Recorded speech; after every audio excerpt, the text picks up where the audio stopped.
Enfin bon, l'important, c'est cette histoire d'accord. L'accord, il a été passé, qui est un accord de cessez-le-feu, il est passé entre les Turcs et les Russes. Dites donc, ça vous paraît pas curieux, une histoire pareille? On nous avait dit que c'était une guerre entre des rebelles modérés, c'est-à-dire qu'ils étaient modérés, et le gouvernement de Bachar el-Assad. Donc c'est ceux-là qui se battaient en principe, non? Alors qui c'est qui décide de cesser le feu? Des Russes et des Turcs. On ne comprend pas. Il paraît que c'était des rebelles modérés et le régime de M. Assad. Qui signe le cessez-le-feu? Des Russes et des Turcs. Mais qu'est-ce qui se passe? On nous aurait menti, on nous aurait trompé. Ce ne serait pas une guerre de rebelles modérés contre un gouvernement, ça ne serait pas une guerre de religion, tout ce qu'on nous a raconté, ça serait une guerre de puissance, hein? Eh ben oui, et c'est ce que je dis depuis le début. Et on aurait pu s'épargner des mois de guerre si on était parti de la réalité pour faire discuter les gens qui sont partie prenante dans cette histoire pour des raisons qui sont régionales, des raisons de puissance régionale, et pour des raisons d'accès aux matières premières stratégiques de notre époque que sont le gaz et le pétrole. Voilà. Au lieu de ça, on nous a vendu un feuilleton qui doit être, alors d'ailleurs, complètement incompréhensible par les gens qui essayent de suivre. Ils ne comprennent pas toute cette histoire. Comment ça se fait que ce soit ces deux-là qui signent le cessez-le-feu. Enfin bon, déjà, moi, je vais m'en réjouir. Cessez-le-feu, ça veut dire l'arrêt des bombardements, et il n'y a pas de bombardement propre, ça n'a jamais existé nulle part. Ni à Alep, ni à Mossoul, ni au Yémen, ni en France, quand les Américains ont bombardé pour déloger les Allemands sur les côtes françaises, le long du mur de l'Atlantique, a conduit à rayer plusieurs villes de la carte. Donc vous voyez, il n'y a jamais eu de bombardement propre et il n'y en aura pas. La résolution des Nations Unies sur le sujet, qui approuve le cessez-le-feu et prolonge les idées qui résultent de cessez-le-feu, elle a été adoptée à l'unanimité. D'accord? Donc, si vous me demandez quelle est ma position, c'est celle de l'ONU, celle qui a été adoptée à l'unanimité.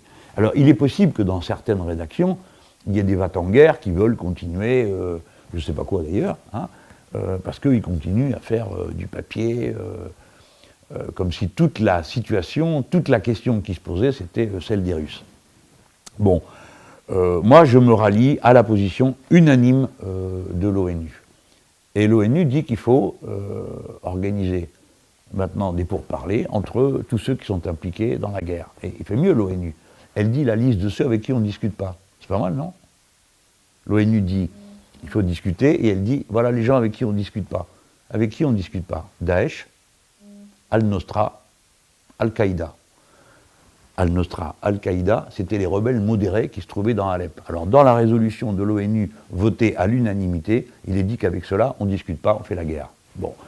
Donc tout ça, moi, je me reconnais dans ce texte et je pense qu'il est de nature à ramener la paix à condition que les discussions puissent continuer, qu'il n'y ait pas des provocateurs ici ou là qui remettent le feu à toute cette histoire. Je pense que les malheureux Syriens n'en peuvent plus, donc il est temps que ça s'arrête. Il y a moyen de le faire, il suffit de discuter sérieusement.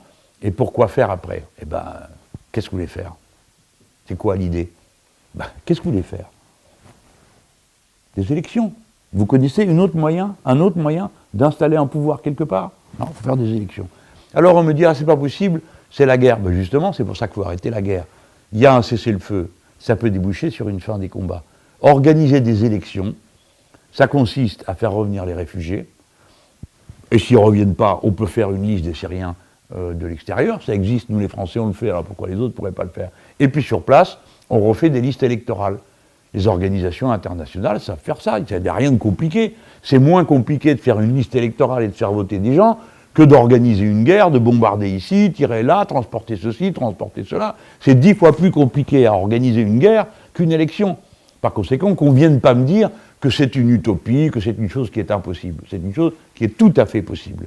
Et d'ailleurs, la résolution de l'ONU dit que toutes les questions, y compris celles du régime en place, doivent être réglées par des élections. Moi, je fais le pari que maintenant que les Turcs ont sans doute obtenu ce qu'ils voulaient, et que les Russes se maintiennent dans la base qu'ils ont là-bas, qui est la seule base qu'ils ont en Méditerranée,